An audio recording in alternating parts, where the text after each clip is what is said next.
Hello दोस्तों, आप सभी का बहुत बहुत स्वागत है आपके अपने प्यारे YouTube चैनल पर, जहां पर हम डिस्कस करने वाला है क्लास 10th साइंस का चैप्टर सेकंड रिवीजन स्टार्ट कर रहे हैं। मैंने बताया था आपको ये सीरीज लेकर आऊंगा। चैप्टर 1 हो चुका है ऑलरेडी, आप हमारे लिंक में देख सकते हो YouTube के चैनल पर। अब सेकंड चैप्टर स्टार्ट करें। चैप्टर का नाम है एसिड्स, बेसिस एंड सॉल्ट्स। ठीक है, as per the name we are going to discuss acids क्या होते हैं, बेसिस क्या होते हैं एंड सॉल्ट्स क्या होते हैं। तो सबसे पहले देखिए, आप लोगों को जनरल इन्फो दे दूं। ठीक है, एसिड्स क्या होते हैं? जो स्वाद में खट्टे होते हैं, सोर, दे आर सोर इन टेस्ट। ठीक है, जो स्वाद में खट्टे होते हैं। आप इमली खाते हो, इमली में क्या होता है? एसिड होता है, टार्टरिक एसिड कहते हैं उसे। ठीक है, नींबू, नींबू में भी एसिड होता है, सिट्रिक एसिड कहते हैं उसे। सिरका, सिरके में विनेगर होता है, एसिटिक एसिड कहते हैं उसे। ठीक है, ऐसे ही बहुत सारे एसिड्स आपके डेली लाइफ में आप खाते पीते रहते हो, तो वो एसिड्स कहलाते हैं। ठीक है, ऐसे ही बेसिस होते हैं जो स्वाद में कड़वे होते हैं। सॉल्ट्स आपको पता है स्वाद में नमकीन होते हैं। कैसे बनते हैं, इनका क्या फंक्शन है, क्या यूसेज है, ये सब देखेंगे एक एक करके। तो सबसे पहले एसिड की पहचान क्या होगी? एसिड की पहचान होगी जो ब्लू लिटमस को रेड में कन्वर्ट करते हैं। ब्लू लिटमस को किस में कन्वर्ट करते हैं?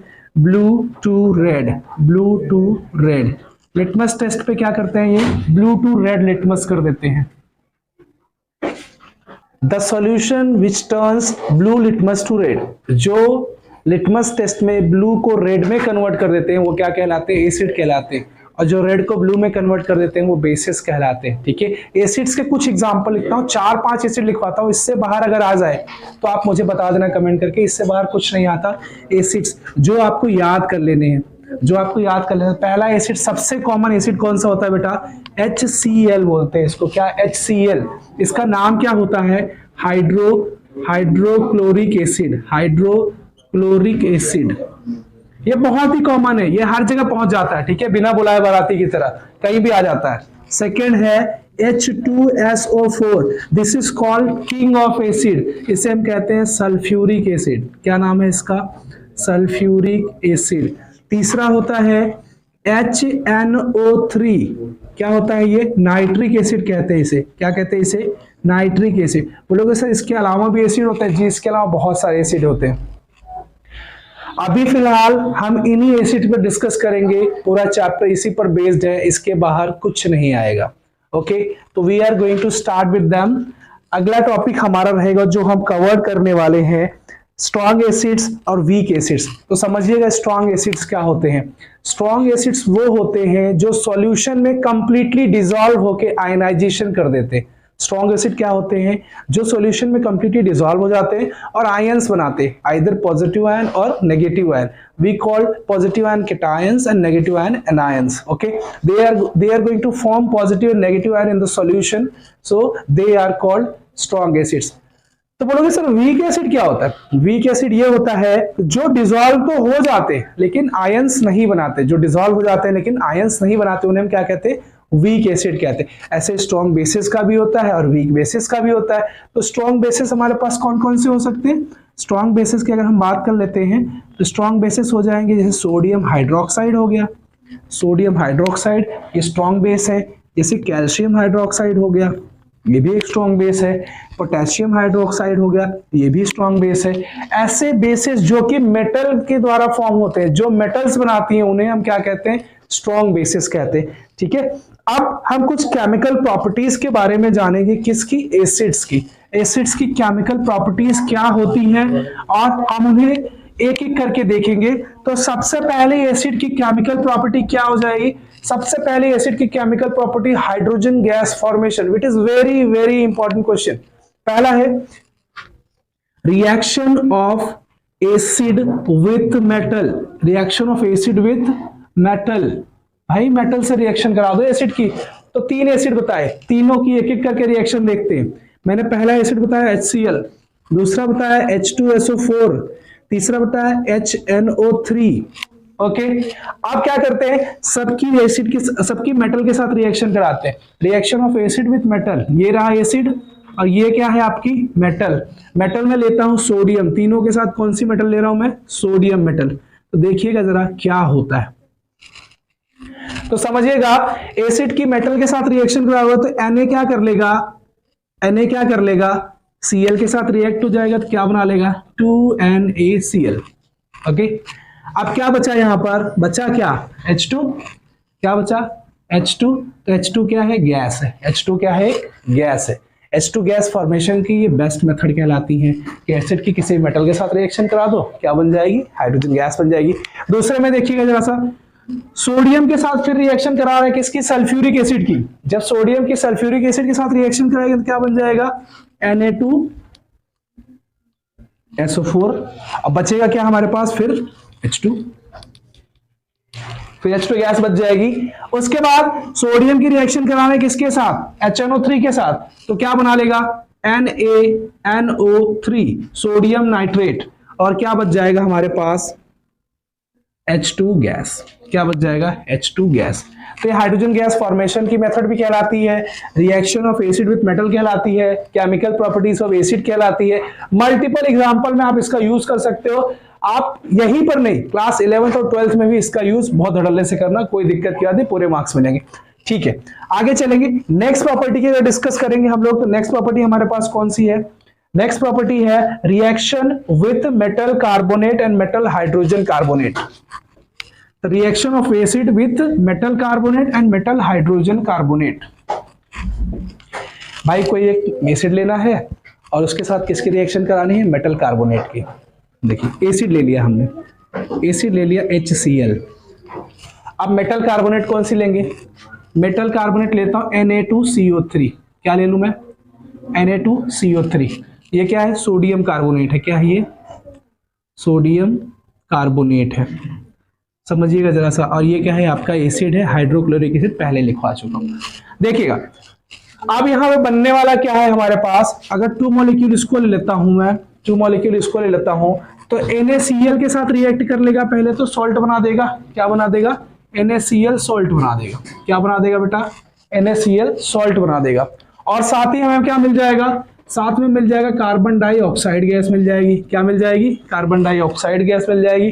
और प्लस क्या मिल जाएगा, बोलोगे सर ये H2 बच रहा है, एक वो यहाँ पर बच रहा है, CO2 ही तो बचा, CO2 गया तो एक वो यहाँ बच गया, यहाँ पे 2H2 बच गया, तो आप बोलोगे सर क्या मिल जाएगा, H2O भी मिल जाएगा। क्या मिल जाएगा, H2O। तो ये मेटल एसिड की रिएक्शन है किसके साथ, मेटल कार्बोनेट के साथ।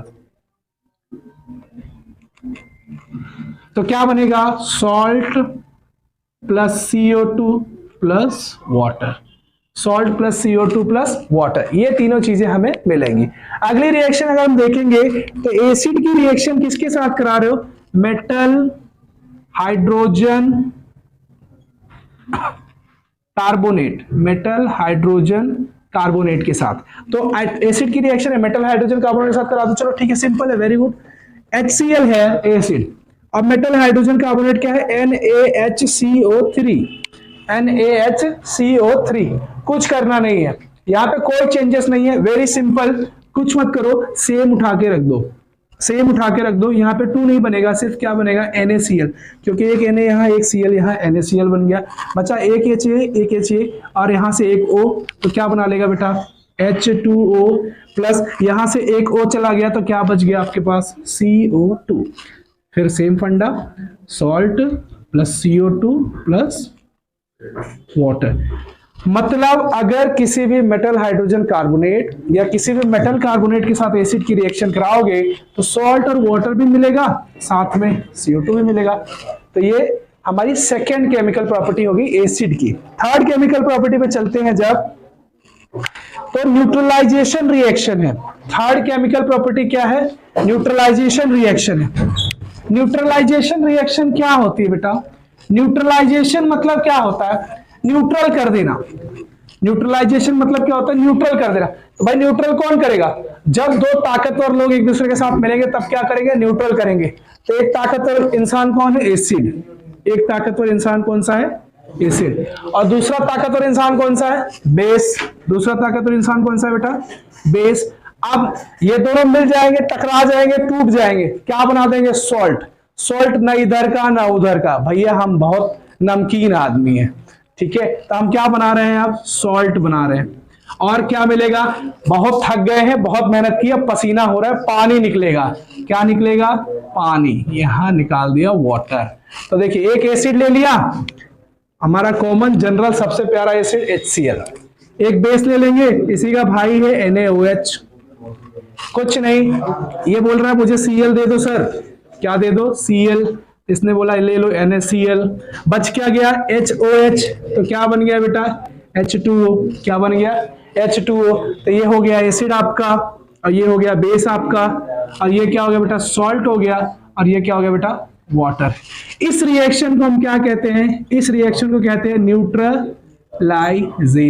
क्या बोलते हैं इसको बेटा, न्यूट्रलाइजेशन। हिंदी में अगर बोलोगे तो उसको बोलते हैं उदासीनीकरण अभिक्रिया। उदासीनीकरण, उदासीन कर देना है, क्या कर देना है, उदासीन कर देना है। ना तुम्हारे अंदर कोई प्रॉपर्टी रहेगी, ना मेरे अंदर, ना तुम खट्टे रहोगे, ना मैं कड़वा रहूंगा, हम दोनों मिलके क्या बनेंगे, नमकीन बनेंगे।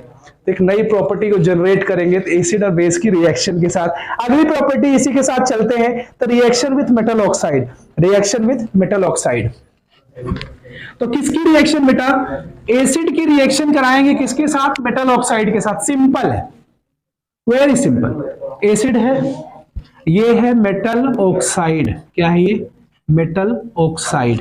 एसिड ले लो, एसिड कौन सा लेंगे, HCl। क्या लेंगे, HCl। अब मेटल ऑक्साइड कौन सा लेंगे, Na2O ले लिया। मान लो Na2O ले लिया, हमने इसको बैलेंस करने के लिए 2 मॉलिक्यूल ऑफ एसिड ले लिया। तो जरा सिंपल सा देखिएगा, जरा सिंपल देखिएगा, क्या बनेगा, बनेगा सॉल्ट एंड वाटर। क्या बनेगा, सॉल्ट प्लस वाटर। क्या बनेगा, सॉल्ट प्लस वाटर। क्या है सॉल्ट यहां पर, तो बोले सर सॉल्ट कहां है, सॉल्ट ये रहा NaCl। क्या बन गया ये 2NaCl प्लस वाटर कहां है, H2O। बहुत लोगों को वाटर का फॉर्मूला नहीं पता होगा भाई, जरा कॉन्सेप्ट क्लियर कर लें सब। H2O को वाटर बोलते हैं, आजकल तो बोतलों पे भी छपने लगा है H2O। ठीक है, अगली रिएक्शन पे चलेंगे इसी के साथ। अगली रिएक्शन क्या है, रिएक्शन विथ मेटल, जो कि हमने बता दी। ठीक है, अगर एसिड मेटल के साथ रिएक्शन करेगा तो सॉल्ट बनाएगा और हाइड्रोजन गैस बनेगी। अब रिएक्शन की बारी आती है बेसिस की, तो रिएक्शन की बारी किसकी आती है, बेसिस की। तो बेसिस की सेम रिएक्शन होती है, कुछ खास फर्क नहीं होता, फिर भी एक एक एग्जांपल देखते चलते हैं। तो reaction of base, reaction of base, reaction of base with, reaction of base with, reaction of base with metal, reaction of base with metal. अगर मेटल के साथ रिएक्शन करवाता हूं बेस की, तो क्या बनेगा, सिंपल है, कोई एक बेस ले लो, बना के देख लो भाई, क्या बनेगा, ले लो। चलो सोडियम तो नहीं लेंगे, ले लेते हैं जिंक। क्या ले लेते हैं, जिंक मेटल ले लेते हैं। क्या ले लेते हैं, जिंक मेटल ले लेते हैं। ठीक है, बेस और मेटल की रिएक्शन कराते हैं तो क्या मिलेगा, सोडियम के साथ ले रहा हूं जिंक मेटल, सोडियम के साथ मैंने लिया क्या, जिंक मेटल। देखो यहां पे एक नया कंपाउंड बनता है जिसको हम बोलते हैं जिंकेट। क्या बनता है, जिंकेट। Na2ZnO2, देखो Na2ZnO2, Na2ZnO2 प्लस बचता क्या है हमारे पास, हाइड्रोजन। क्या बचता है, हाइड्रोजन गैस। तो हाइड्रोजन गैस ही बनती है किसके साथ, एसिड और सॉरी बेसिस और मेटल की रिएक्शन कराने के बाद क्या बनता है, सॉल्ट प्लस H2 गैस। क्या बनती है, salt plus H2 gas. Very simple. अगली रिएक्शन पे चलते हैं, तो reaction with non metal oxide, reaction of acid with non metal oxide. देखिए sorry, reaction of bases with non metal oxide.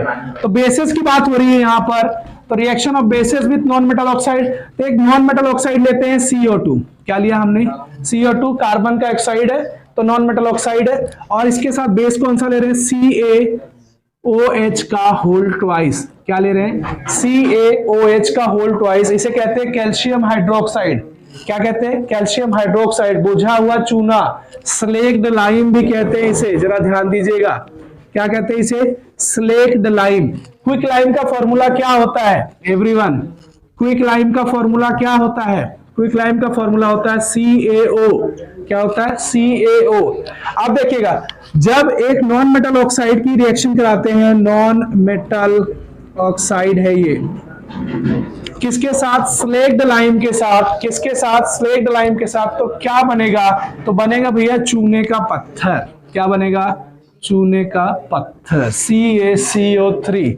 ठीक है, कैल्शियम कार्बोनेट कहते हैं इसे। और क्या मिल जाएगा हमें? और क्या मिल जाएगा? देखो CaCO2 यहां से, A को यहां से, CO3 बचेगा H2O। क्या बचेगा बेटा? H2O। तो क्या मिल गया फिर से हमें? बस सॉल्ट प्लस वाटर। क्या मिल गया? Salt plus water. तो देखिएगा, ये है non metal oxide plus base is equal to salt plus water. ठीक है, अगली रिएक्शन पे चलते हैं। इसके जस्ट साथ ही एक और रिएक्शन देख लेते हैं, reaction with water. It is very very important reaction, बहुत ही सिंपल रिएक्शन है, कुछ है नहीं इसमें। अगर बेस रिएक्ट करेगा वाटर के साथ तो क्या बनाएगा भाई? बेस को रिएक्ट करा दो वाटर के साथ, NaOH बेस होता है, और रिएक्शन करा दी H2O के साथ। क्या करा दिया? H2O के साथ। कुछ नहीं बनेगा, टूट जाएगा, आयंस में टूट जाएगा। आयंस में कैसे टूटेगा? Na प्लस आयन बनेगा प्लस OH माइनस आयन बनेगा। क्या बनेगा? Na प्लस आयन और OH माइनस आयन। अगले पे चलेंगे, यहां पे एक टॉपिक दिया है एम्फोटरिक ऑक्साइड्स। क्या दिया है? Amphoteric oxides. ऐसे मेटल ऑक्साइड्स, ऐसे मेटल ऑक्साइड्स लिख देता हूं मैं, AMPHOTERIC। एग्जाम पूछा जाता है ये ऑक्साइड्स। ऐसे मेटल ऑक्साइड्स जो एसिड के साथ भी रिएक्शन करते हैं और बेसिस के साथ भी रिएक्शन करते हैं, जो एसिड के साथ भी रिएक्शन करते हैं और बेसिस के साथ भी रिएक्शन करते हैं, उसको हम क्या कहते हैं? एम्फोटरिक। मतलब दोनों के साथ रिएक्ट करता है। तो either it will be it react with acid और इट रिएक्ट विथ बेसिस। इसको हमने क्या कह दिया? एम्फोटरिक ऑक्साइड कह दिया। अगले टॉपिक पे चलेंगे, वेरी सिंपल है, एल्कली मेटल्स और एल्कली अर्थ मेटल। बता देना चाहूंगा, वेरी सिंपल है। एल्कली मेटल, सोडियम फैमिली, जिसका आउटर मोस्ट ऑर्बिट में 1 इलेक्ट्रॉन पाए जाते हैं, वो एल्कली मेटल्स होती हैं। एल्कली अर्थ मेटल, जो अर्थ में पाई जाती हैं, जिसके आउटर मोस्ट ऑर्बिट में 2 इलेक्ट्रॉन्स होते हैं, उसे हम कहते हैं एल्कली अर्थ मेटल। तो मैंने एक चीज और बताना रह गया, अगर कोई भी मेटल किसी मेटेलिक ऑक्साइड के साथ रिएक्शन करता है, ठीक है, आयनिक ऑक्साइड के साथ रिएक्शन करता है, तो उसका जो कंपाउंड बनेगा वो बेसिक नेचर में होगा। और किसी नॉन मेटल ऑक्साइड के साथ रिएक्शन करता है तो उसका जो कंपाउंड बनेगा वो एसिडिक नेचर का होगा। ठीक है, इस बात को ध्यान रखें, एग्जाम में इस पे क्वेश्चन बनते हैं। अगला टॉपिक हमारा है पीएच। पीएच क्या होता है? सिंपल समझिएगा, pH is what? pH is a measurement unit. pH is a measurement unit which measures the acidity or the basicity of the solution. वो क्या करता है? सॉल्यूशन की एसिडिटी और बेसिसिटी को मापता है। एसिडिटी बेसिसिटी क्या होता है कि कितना ज्यादा एसिड है इसमें, ये पता करना है। अब बेसिसिटी, कितना ज्यादा बेस मिलाया गया, उसे हम क्या कहते हैं? एसिडिटी और बेसिसिटी। तो एसिडिटी और बेसिसिटी को मापने के लिए जो यंत्र, जो मशीनरी, जो फॉर्मूला यूज करते हैं, उसको हम कहते हैं पीएच स्केल। क्या कहते हैं इसको? PH scale. क्या कहते हैं इसको? PH scale. इसको एक सोरेनसन नाम के साइंटिस्ट ने फाइंड किया था। इन्होंने बताया पीएच क्या होता है? It is the potence of hydronium ion, potence of H plus ion. इसको ऐसा भी लिख सकते हो, या फिर इसकी वैल्यू होती है pH is equal to negative logarithm to the base 10 of the H3O plus ion. बोलेगे सर ये H3O प्लस आयन क्या है? भैया H3O प्लस आयन क्या होता है? इसे कहते हैं हाइड्रोनियम आयन। क्या कहते हैं इसको? Hydronium ion. कैसे बनेगा ये? H2O प्लस H2O, हाइड्रोलाइसिस कर दीजिए, हाइड्रोलाइसिस कर दीजिए, क्या बन जाएगा? H3O plus plus OH minus. ये मिल गया आपको। इसी को आप चाहे H प्लस लिखो या फिर H3O प्लस लिखो, एक ही चीज होता है। ठीक है, हम यहाँ पे कंसीडर करते हैं pH is equal to negative logarithm to the base 10 of the hydronium ion. इसका यूसेज क्या होता है? एग्जाम में यूसेज पूछा जाएगा, ये नहीं पूछा जाएगा, तो मैंने जानकारी के लिए आपको बता दिया है। तो यूसेज डेली लाइफ में कहाँ कहाँ होता है? पहला यूसेज, अपने आप से शुरुआत कीजिए। दांत, हमारे दांत, हमारे दांत रात को सोते समय अगर ब्रश न किया जाए तो सुबह खट्टा खट्टापन महसूस होता है, तो उसे हम कहते हैं हमारे मुंह का पीएच बिगड़ गया है। पीएच मतलब एसिड हो गया है, एसिडिक नेचर हो गया, ठीक है। और सॉइल की बात कर लेते, किसी सॉइल में अगर एसिड ज्यादा हो गया तो पौधे नहीं उगते, बंजर हो जाती है जमीन, उसकी बात कर लेते। बी स्टिंग की बात करते, बी स्टिंग, कोई मच्छर अभी काट ले, खुजाते खुजाते सूजन आ जाती है, तो उससे कहते हैं हमारी बॉडी में इंजेक्ट हो गया, क्या एसिड इंजेक्ट हो गया। तो वो कब तक होगा, उसका असर तब तक रहेगा जब तक हमारी बॉडी उसको एल्कलाइन न कर दे। हमारी बॉडी का पूरा नेचर एल्कलाइन होता है। और सबसे बड़ा एग्जांपल हमारी बॉडी में, हमारे स्टमक में HCl पाया जाता है, strong HCl, strong hydrochloric acid. इसका काम क्या होता है, कुछ ऐसी चीजें जो आप खा लो जो इजीली डाइजेस्टेबल ना हो, वो स्टमक में एसिड में प्रेजेंट होकर अपने आप को डिसॉल्व कर लेती है, पचा लेती है, उसका काम ये होता है, ठीक है। अगले टॉपिक पे चलते हैं। कुछ यहां पर हमारे पास कंपाउंड्स दिए गए जो कि बहुत इंपॉर्टेंट है, बार बार एग्जाम में पूछे जाते हैं। कुछ 2-3 कंपाउंड है, फटाफट क्विक रिवीजन लेते हैं इसका। तो पहले कंपाउंड की बात करते हैं वॉशिंग सोडा, दूसरा है जिप्सम, तीसरा है POP, प्लास्टर ऑफ पेरिस। तो